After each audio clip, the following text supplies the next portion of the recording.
அன்பு நேயர்களுக்கு கனிவான வணக்கம். எடப்பாடிக்கு எதிராக ஆதாரங்களை வெளியிட்ட செங்கோட்டையன். எடப்பாடி பழனிசாமி தான் திமுகவின் பி டீம் போன்று செயல்பட்டு வருகிறார். செங்கோட்டையன் கடந்த 6 மாத காலமாக எடப்பாடி பழனிசாமிக்கு எதிராக செயல்பட்டு வந்தார். மேலும் செப்டம்பர் மாதம் 5ஆம் தேதி அதிமுகவை ஒருங்கிணைக்க வேண்டும் என 10 நாள் கெடு விதித்திருந்தார்.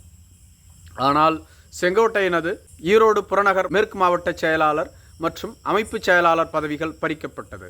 அதோடு அமைதியாக இருந்த செங்கோட்டையன் அவர்கள் கடந்த 2 நாட்களுக்கு முன்பாக பசும்பொன்னுக்கு சென்று OPS, சசிகலா, டிடிவி தினகரன் போன்றவர்களை சந்தித்து அங்கு குரு பூஜை செய்தார்.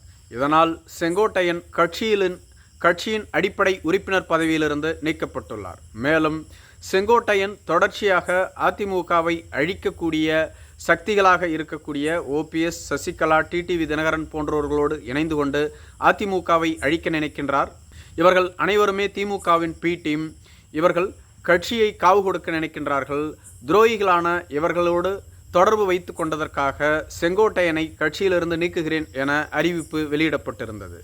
மேலும் செங்கோட்டையன் அவர்கள் எடப்பாடி பழனிசாமி அவர்களின் குற்றச்சாட்டுகள் அனைத்திற்கும் இன்று பதிலளிக்கும் வகையில் தனது ஆதாரங்களை வெளியிட்டுள்ளார்.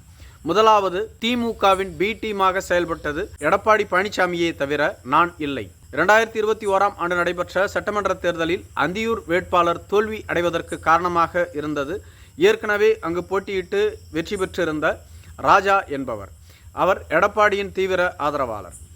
அந்தியூர் வேட்பாளரை தோற்கடிக்க ராஜா அவர்கள் அங்கிருந்த நிர்வாகிகளுடன் பேசிய ஆடியோவை வெளியிட்டார். மேலும் அந்த ஆடியோவில் கழக வேட்பாளரை தோற்கடிப்பதற்காக அனைவரையும் கூட்டு சேர்த்து கொண்டிருந்தார்.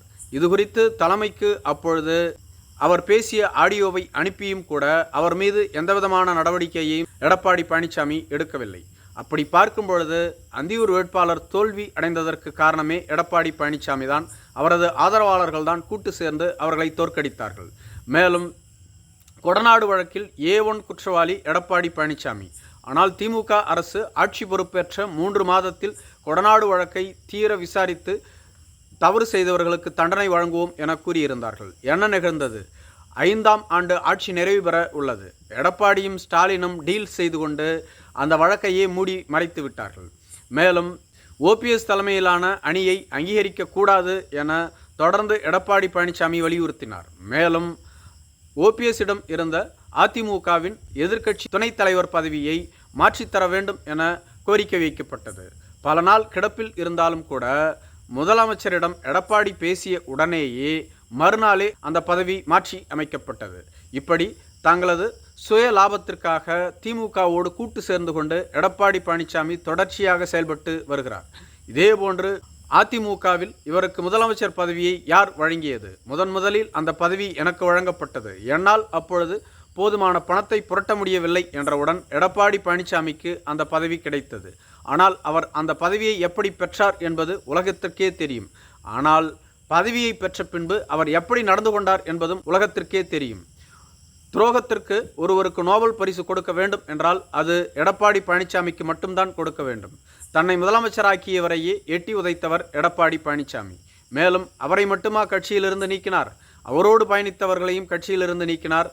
OPS அவர்கள் ஒருங்கிணைப்பாளர் என்ற பதவி கொடுத்து OPS-ஐ செயல்படாமல் பொம்மையாக ஆட்டுவித்தார். பின்பு அவரையும் கட்சியிலிருந்து நீக்கினார். இதேபோன்று தொடர்ச்சியாக தனது சுயநலத்திற்காக அதிமுகவை காவு கொடுக்க நினைக்கின்றார். ஒருங்கிணைந்த அதிமுக வேண்டும், அப்பொழுதுதான் திமுகவை வீழ்த்த முடியும் என்பதுதான் எங்களது ஒற்றை கோரிக்கை.